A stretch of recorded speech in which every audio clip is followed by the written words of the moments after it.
Living Local Carolina with Katie Turner. Local trends, shopping, dining, and more. This is Living Local Carolina. Good morning, everyone. Thanks for joining us today on Living Local Carolina. I'm back with my friends Will and Greg from the Beach Injury Lawyers. Welcome to Living Local Carolina. And thank you for having us. I love having these panels. I get to learn about really cool topics. Today, this is a necessary topic to talk about, especially with summer right around the corner. People are going to be partying a little more, maybe having a couple of beverages. So what are some statistics that we've been seeing recently when it comes to drinking and driving in South Carolina? Yeah, well, just to build on what you said, with the warmer months, people are coming out, people are drinking. Statistics show that it is the warmer months where a higher percentage of DUI fatalities or DUI accidents occur. So it is getting warmer, and we were just named, it's just one of the reasons we're discussing this topic, we were named the worst state in the United States for DUI fatalities. Are we really? 43% of every traffic fatality is related to DUI in this state. The national average is about 32%. Okay. So, okay.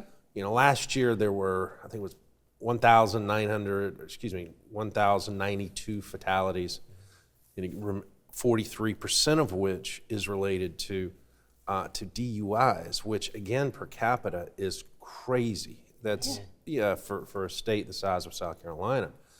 And then when you look at, there were over 4,000 non-fatality collisions in the state, which again is, the numbers are way too high, way too high. So, and it doesn't make sense because now, with Uber and Lyft and all the different rideshare programs that we have, it's not worth it for a number of reasons, which we'll go over. But in terms of DUI in the criminal setting, in South Carolina, if you are at 0.08, if your blood alcohol level is 0.08 and above, then you are considered to be impaired. Okay. All right. So then if you, and by the way, if you're a commercial vehicle operator, if you have a CDL driver's license, then your limit, regardless of what you're driving, is a 0.04. That's by federal law. And if someone with a CDL gets caught driving under the influence, then their commercial driver's license is revoked for 1 year, which is huge.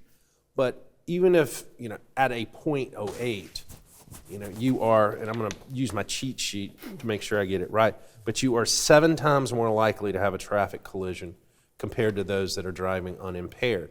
And if you are at a 0.15 or more, you are 25 times more likely to be involved in a traffic collision. Jeez. And so the penalties just for first offense are pretty stiff. Yeah, they are. One of the stats that you didn't mention I thought was interesting though is a scary one, that every 18.5 hours in South Carolina, someone is killed in a traffic fatality related to alcohol. Specifically alcohol. Yeah. That's not even all the people. That's right. Right. That's right. Wow. The penalties are pretty severe. Yeah. The first, if you're first time found guilty of DUI, you can face up to 30 days in jail. Fine is about $1,000 approximately.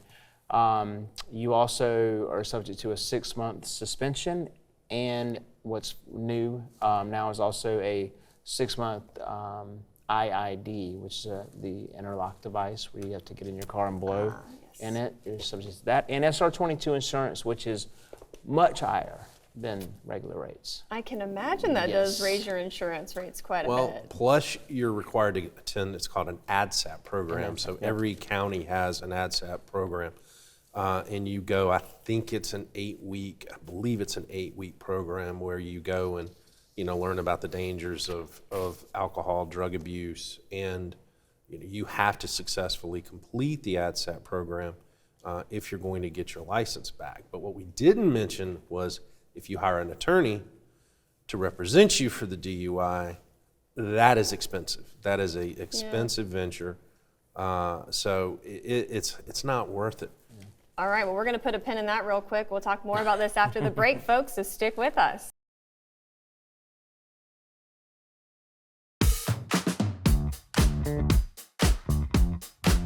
Thanks for sticking with us here on Living Local Carolina. We've been talking about driving under the influence, the criminal side of things. Let's talk about the civil side of things. What do you think our viewers need to know going into the summer season?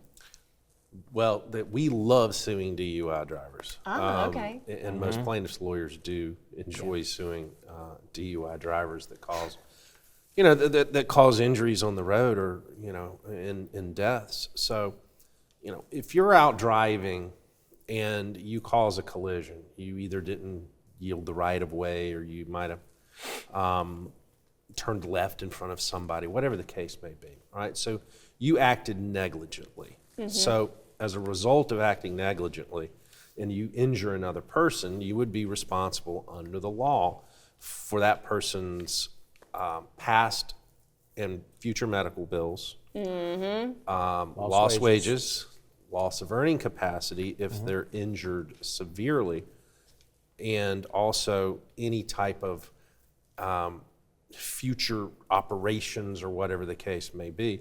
So under the law, you're responsible for that.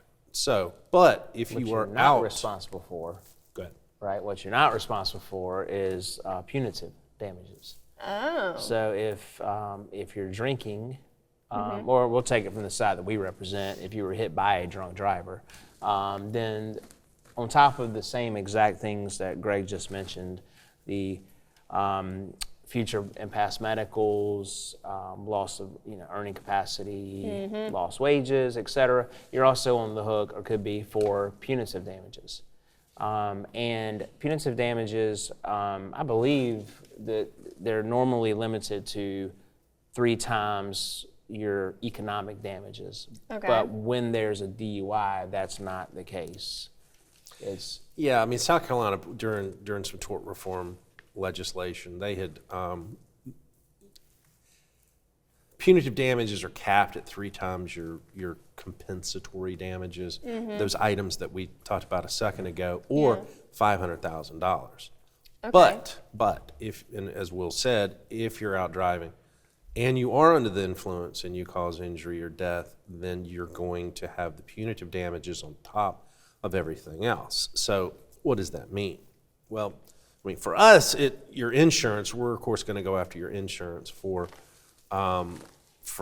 property damage for punitive damages purposes. We've talked about that in prior shows. But depending on the severity of the injuries and depending on how much insurance coverage you have, you may be left holding the bag with an excess verdict. So if someone is severely injured and they have future medicals of, let's say $1 million, and you only carry $25,000, $50,000 insurance, that excess verdict is the person's responsibility that was driving drunk. So what does that mean? Well, it means somebody like me is going to come after you for everything you have.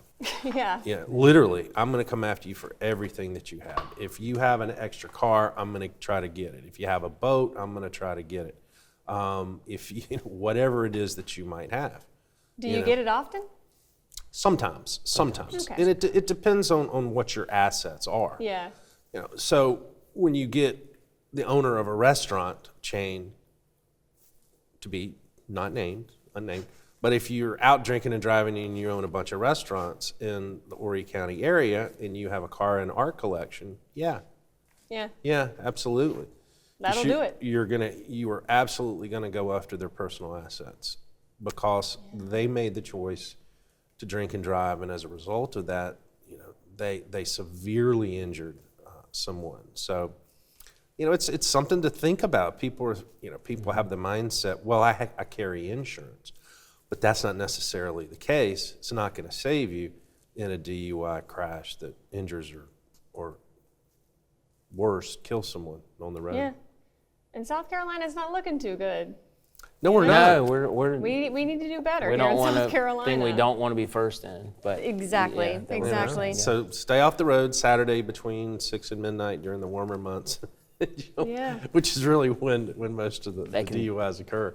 I'm not Definitely. being serious, but just be careful. Yeah. You just got to be careful. All right. Well, guys, I appreciate you sharing your knowledge with me. We have a little bit of a lighter segment coming up. We're going to be talking about some weird laws across the nation. So stick for with you. us. Just for me.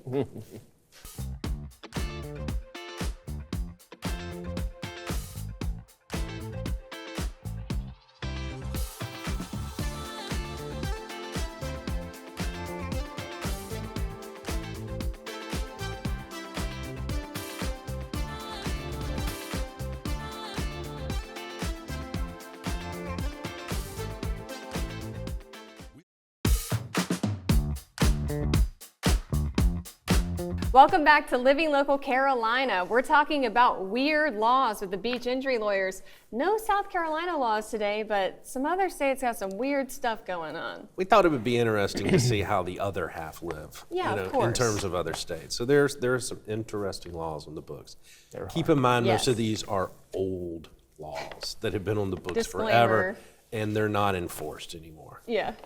Okay. Take that with a grain of salt, folks. All right, why don't you start? I'll hit it off. In Alabama, it is illegal to wear a fake mustache that causes laughter in church. This law appears to have been enforced to maintain dignity of church services. I'm really curious. Who as was to- wearing a fake mustache Exactly, who's where wearing this a needed to be fake- a law? I mean, my how many times does that happen? My son might, but in general, I don't see people wanting to wear a mustache. in Yeah. church. I think after the first time it would grow kind of like not as Right. funny, and it would Who was separation laughing of church and state. I think this would not really I see. probably be allowed not anymore. Okay, in Arizona, it is illegal for donkeys to sleep in bathtubs.